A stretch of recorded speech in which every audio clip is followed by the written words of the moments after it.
Então estamos mais uma vez reunidos para estudarmos sobre mediunidade e o tema de hoje, continuando o Livro dos Médiuns, segunda parte, capítulo 14 dos Médiuns. Ainda nós paramos nos médiuns de efeitos físicos no item 161. Então a gente primeiro estudou falando dos médiuns de efeitos físicos, são divididos em médiuns facultativos e médiuns involuntários. Os facultativos a gente viu que são aqueles que têm consciência do fluido que ele está despendendo, das energias que ele está doando, e ele tem consciência total do que está acontecendo. O médium involuntário é aquele que a gente vai estudar hoje, que é aquele que muitas vezes ele não tem noção de que ele está doando as energias. Apesar dele estar acordado, normal, dele estar consciente, mas ele não está percebendo que ele está doando as suas energias, né? Então é o número 161. Os médiums involuntários ou naturais são aqueles cuja influência se exerce a seu malgrado. Nenhuma consciência tem do poder que possuem, e muitas vezes o que de anormal se passa em torno deles não se lhes afigura de modo algum extraordinário. Isso faz parte deles, exatamente como se dá com as pessoas que, sem o suspeitarem, são dotadas de dupla vista. São muito dignos de observação esses indivíduos, e ninguém deve descuidar-se de recolher e estudar os fatos desse gênero que lhe cheguem ao conhecimento. Manifestam-se em todas as idades, frequentemente em crianças ainda muito novas. Tal faculdade não constitui em si mesma indício de um estado patológico, porquanto não é incompatível com a saúde perfeita. Se sofre aquele que a possui, esse sofrimento é devido a uma causa estranha, de onde se segue que os meios terapêuticos são impotentes para fazê-la desaparecer. Em alguns casos pode ser consequente de uma certa fraqueza orgânica, porém nunca é causa eficiente. Não seria, pois, razoável tirar dela um motivo de inquietação do ponto de vista higiênico.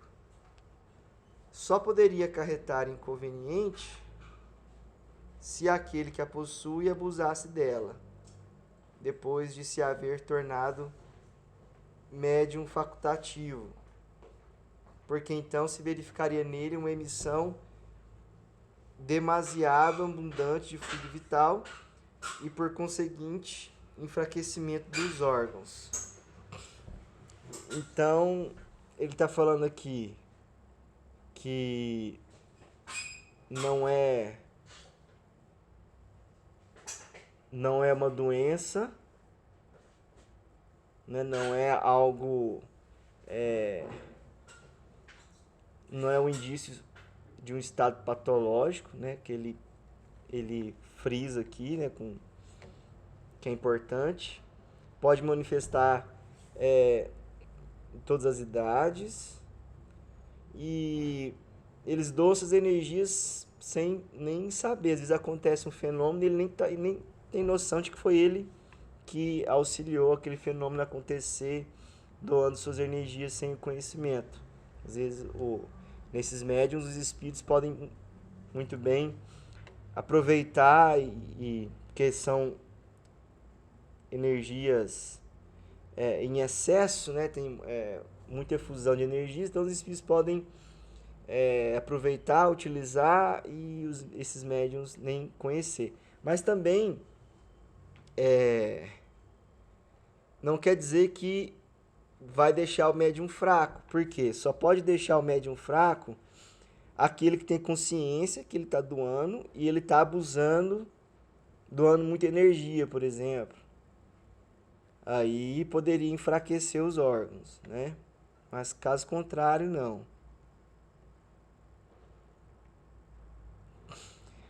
A razão se revolta à lembrança das torturas morais e corporais a que a ciência tem por vezes sujeitado criaturas fracas e delicadas para se certificar da existência de fraude da parte dela. Tais experimentações, a miúde feitas maldosamente, são sempre prejudiciais às organizações sensitivas, podendo mesmo dar lugar a graves desordens na economia orgânica, né, no organismo. Fazer semelhantes experiências é brincar com a vida. O observador de boa fé não precisa lançar mão desses meios. Então tem muitas pessoas que utilizam desses médiums que têm essa possibilidade para fazer experimentos, muitas vezes experimentos maldosos, né? Só que não é necessário, né? Basta que se saiba utilizar das energias para perceber a existência. Não precisa fazer experimentos prejudiciais, né? Aquele que está familiarizado com os fenômenos desta espécie sabe, aliás, que eles são mais de ordem moral do que de ordem física, e que será inútil procurar-lhes uma solução nas nossas ciências exatas. Por isso mesmo, que tais fenômenos são mais de ordem moral, deve-se evitar com escrupuloso cuidado que possa sobreexcitar a imaginação. Por que é de ordem moral? Porque os espíritos que vão participar e vão auxiliar para que o fenômeno físico ocorra, se há uma seriedade nos estudos, esses espíritos que vão manipular essas energias vão estar subordinados aos espíritos mais elevados, né? Então, é de ordem moral também, porque se o espírito não puder ou não quiser, o fenômeno não ocorre, né?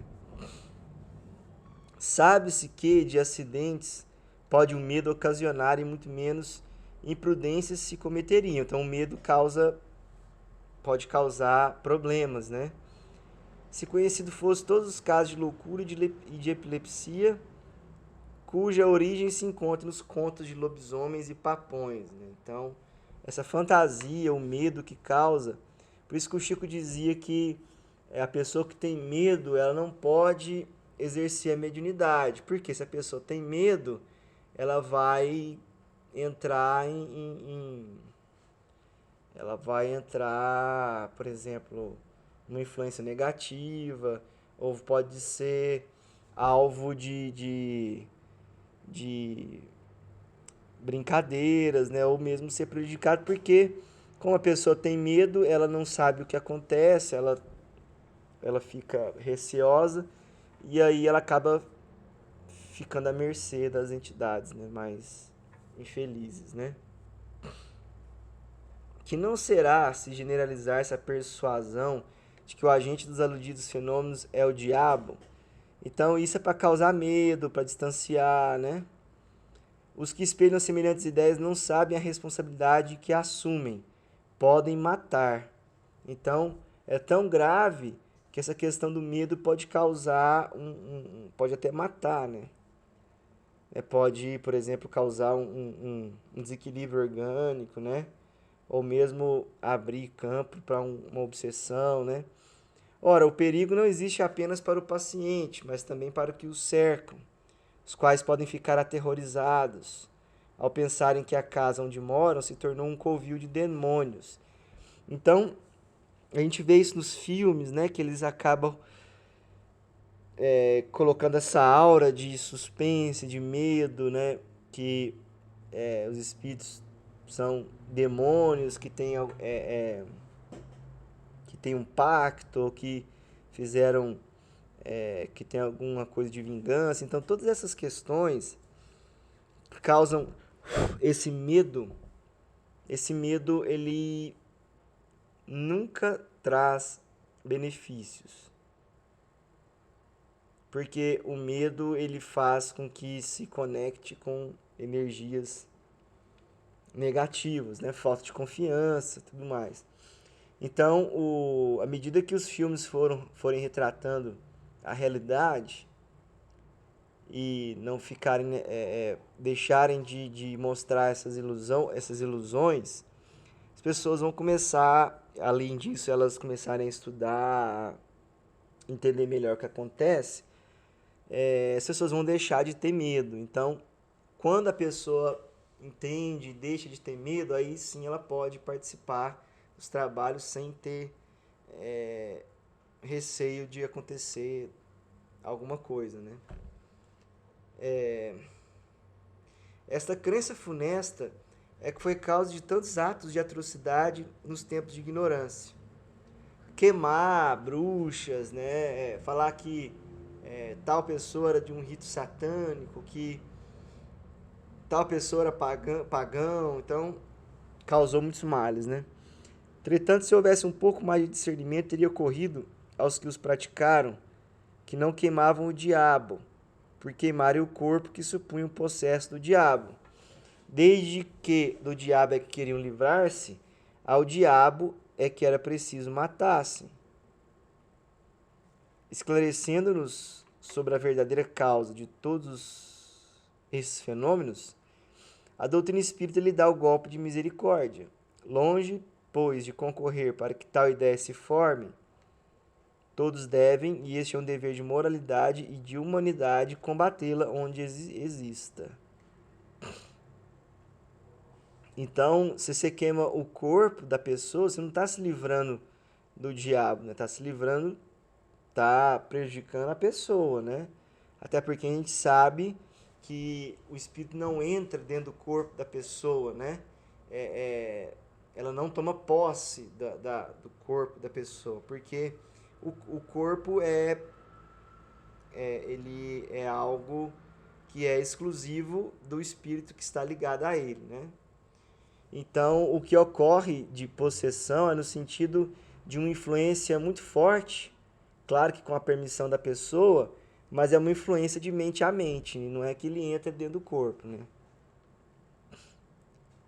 O que há a fazer-se quando uma faculdade dessa natureza se desenvolve espontaneamente no indivíduo é deixar que o fenômeno siga o seu curso natural. A natureza é mais prudente do que os homens. Acresce que a providência tem seus desígnios e aos maiores destes pode servir de instrumento a mais pequenino das criaturas. Porém, forçoso é convir.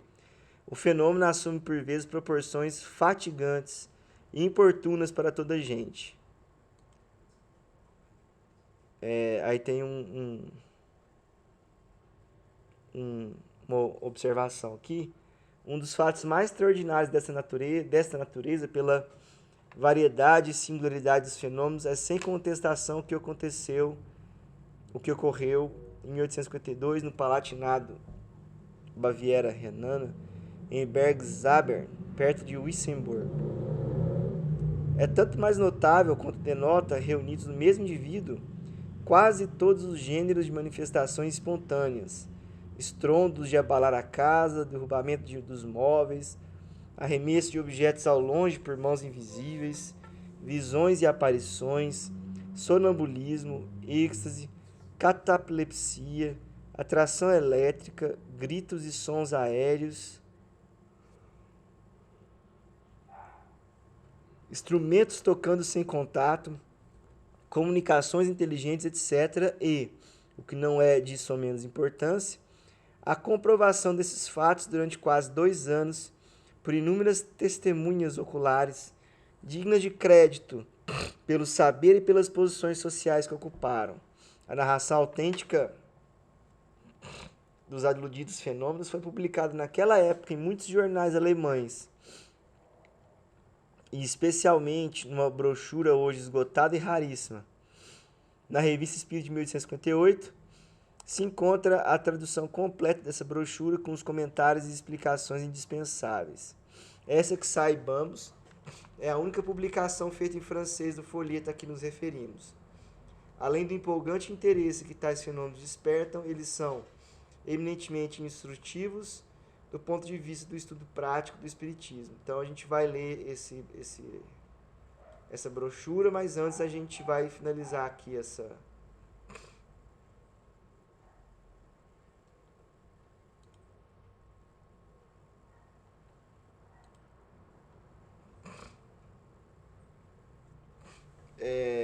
Eis então o que em todos os casos importa fazer-se. No capítulo 5 das manifestações físicas espontâneas, já demos alguns conselhos a este respeito, dizendo ser preciso entrar em comunicação com o espírito para dele saber-se o que quer. O meio seguinte também se funda na observação.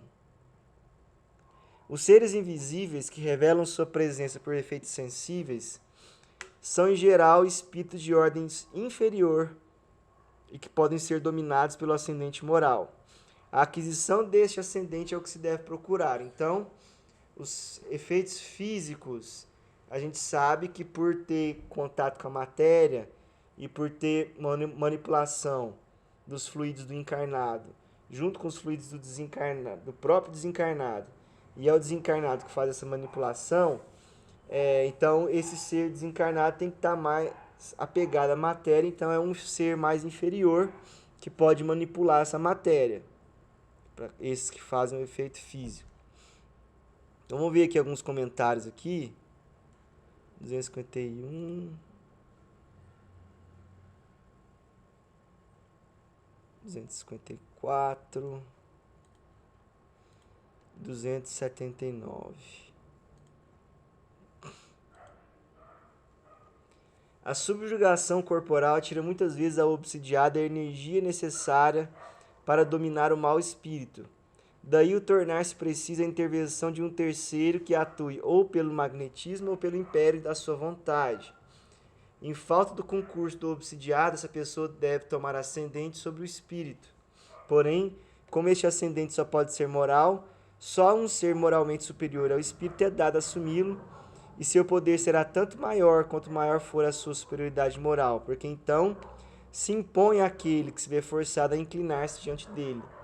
Por isso é que Jesus tinha tão grande poder para expulsar, que naquela época se chamava demônio, isto é, os maus espíritos obsessores. Então a ascendência moral permite, né, que se controle ou que consiga afastar a entidade. E normalmente, hoje, quando a pessoa não tem condição dela vencer por conta própria, ela pode receber o auxílio do passe, participar do trabalho de desobsessão, se ela não tiver medo, né, para que ela possa ser amparada, né, e tratar dessa obsessão. Lembrando que o Chico dizia que o maior tratamento é a caridade, né, fazer o bem. Aqui não podemos oferecer mais do que conselhos gerais, por conta de nenhum processo material existe, como sobretudo nenhuma fórmula, nenhuma palavra sacramental com o poder de expelir os espíritos obsessores. Às vezes o que falta ao obsidiado é força fluídica suficiente. Nesse caso, a ação magnética de um bom magnetizador lhe pode ser de grande proveito. Contudo, é sempre conveniente procurar por um médium de confiança os conselhos de um espírito superior ou do anjo guardião. Então são várias possibilidades, né? Tratamento do passe, a desobsessão, o trabalho de caridade, tudo isso ajuda a resolver o problema da obsessão, né? Fizeram aqui algumas perguntas nesse trecho aqui.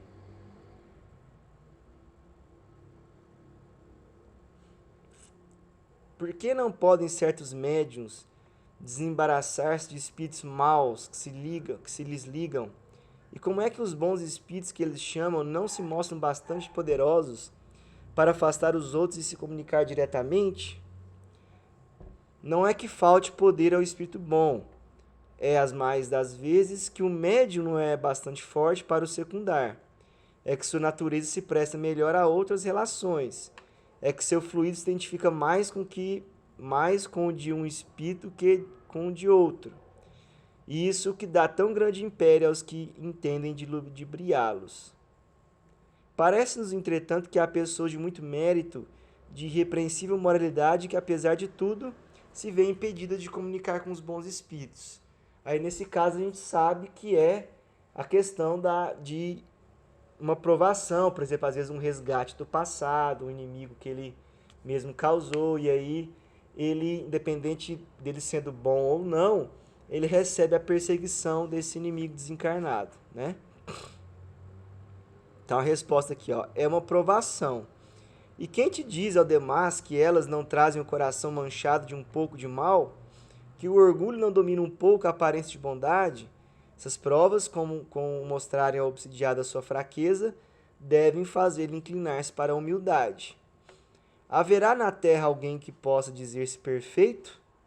Ora, um que tem todas as aparências da virtude pode ter ainda muitos defeitos ocultos, um velho fermento de imperfeição.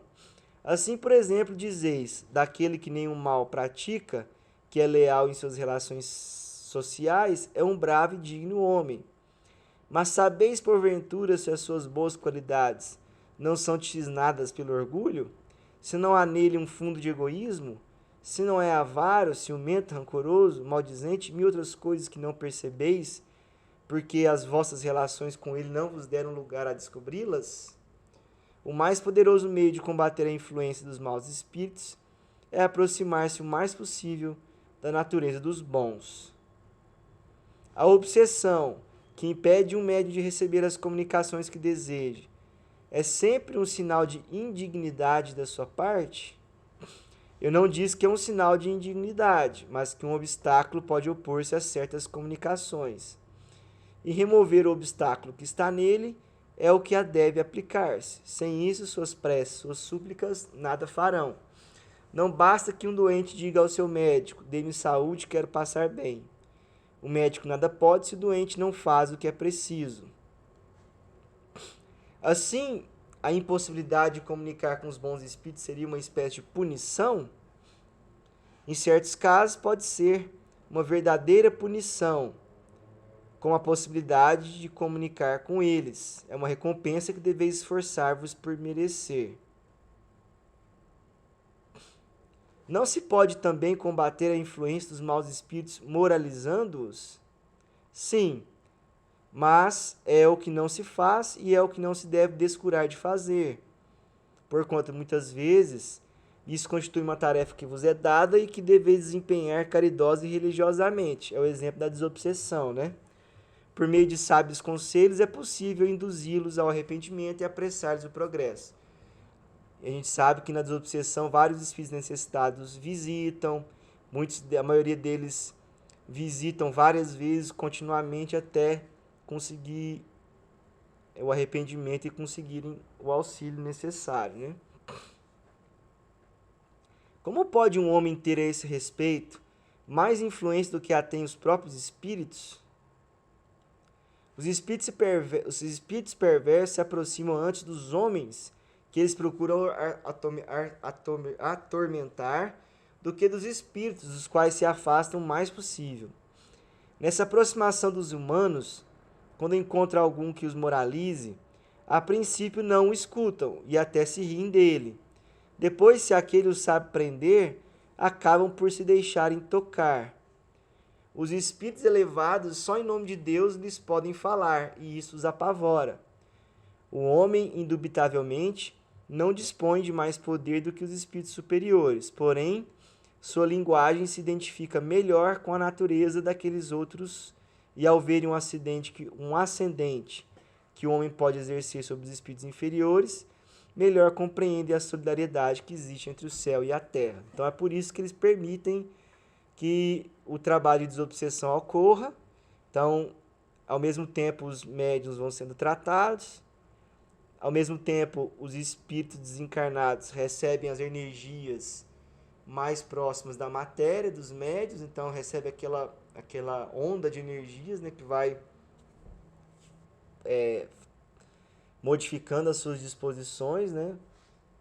E, além disso, eles vão conversar com pessoas encarnadas que têm uma linguagem mais próxima da evolução deles, e isso pode trazer maiores benefícios sem esse susto, né, do espírito elevado que muitas vezes o apavora. Então não é que tem mais poder, mas é mais, igual ele fala aqui, ó, sua linguagem se identifica melhor. Então, ao longo do tempo, ele vai percebendo a necessidade de melhorar. Demais, o ascendente que um homem pode exercer sobre os espíritos está na razão da sua superioridade moral. Ele não domina os espíritos superiores, nem mesmo os que, sem serem superiores, são bons e benevolentes, mas pode dominar os que lhes são inferiores em imoralidade. A subjugação corporal, levada a certo grau, poderá ter como consequência a loucura? Pode. Há uma espécie de loucura cuja causa o mundo desconhece, mas que não tem relação alguma com a loucura ordinária. Entre os que são tidos por loucos, muitos há que apenas são subjugados, precisariam de um tratamento moral, enquanto que, com os tratamentos corporais, os tornamos verdadeiros loucos. Quando os médicos conhecerem bem o espiritismo, saberão fazer essa distinção e curarão mais doentes do que com as duchas. Então, por exemplo, no sanatório espírita aqui, o Inácio Ferreira, quando ele estudava os casos de loucura, ele via que 95% dos casos se curava com desobsessão. Porque 95% dos casos estava atrelado a alguma obsessão ou alguma questão de tratamento moral que poderia auxiliar tanto o encarnado quanto o desencarnado. Os outros 5% pode ter uma questão de expiação, uma questão orgânica, e tem outras questões, mas a medicina, sabendo utilizar do espiritismo, vai auxiliar muito mais, né? O que se deve pensar dos que vendam um perigo qualquer no espiritismo, julgam que o meio de preveni-lo seria proibir as comunicações espíritas? Se podem proibir a certas pessoas que se comuniquem com os espíritos, não podem impedir que manifestações espontâneas sejam feitas a essas mesmas pessoas, porquanto não podem suprimir os espíritos, nem lhes impedir que exerçam sua influência oculta. Esses tais se assemelham às crianças que tapam os olhos e ficam crentes de que ninguém as vê. Fora loucura querer suprimir uma coisa que oferece grandes vantagens, só porque imprudentes podem abusar dela. O meio de se lhe prevenir os inconvenientes consiste, ao contrário, em torná-la conhecida a fundo. Então, a gente estuda, a gente entende a mediunidade, a gente aprende como lidar com ela. Né? Por exemplo, na época de Moisés, que ele proibiu, né, que se comunicasse com os espíritos, esse tipo de situação, é porque as pessoas utilizavam de modo imprudente e abusavam, né? Então vamos ver aqui agora essa nota da Revista Espírita.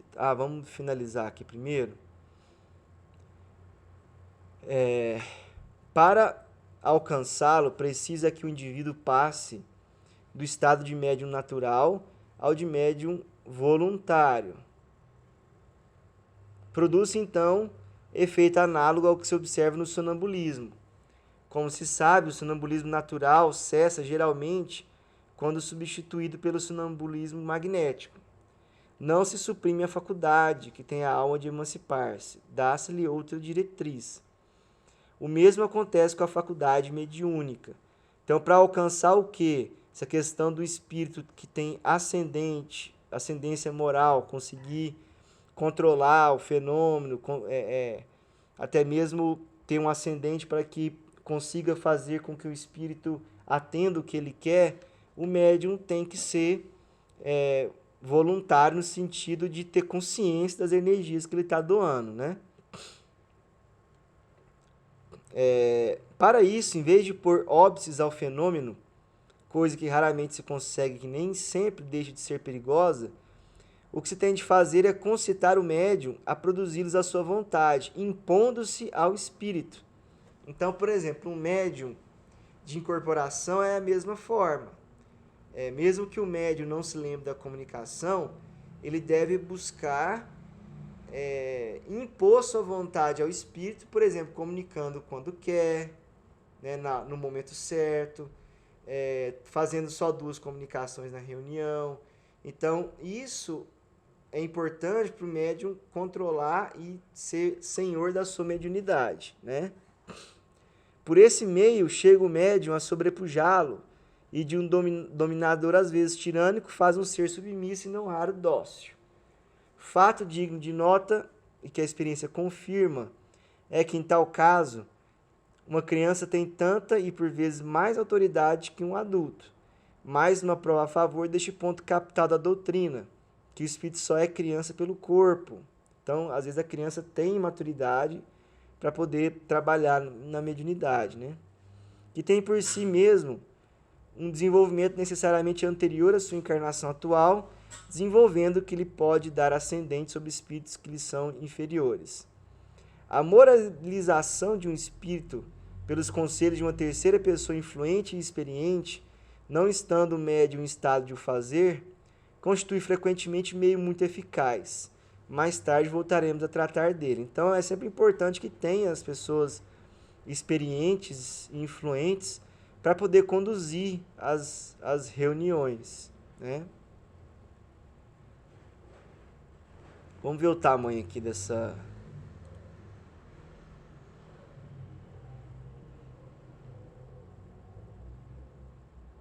a gente vai ter que ler isso aqui em outra oportunidade. A gente pode deixar isso aqui para o próximo estudo. Então, no próximo estudo, a gente lê sobre esse caso aqui. O espírito batedor de Bergzabern, que é uma nota aqui do trecho. E depois de ler sobre ele, a gente volta aqui para os médiuns elétricos.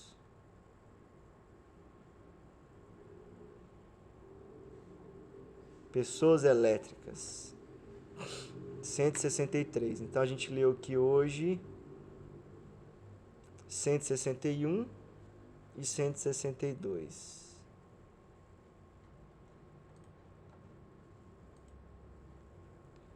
Quer perguntar alguma coisa, pai? Quer comentar sobre algum trecho?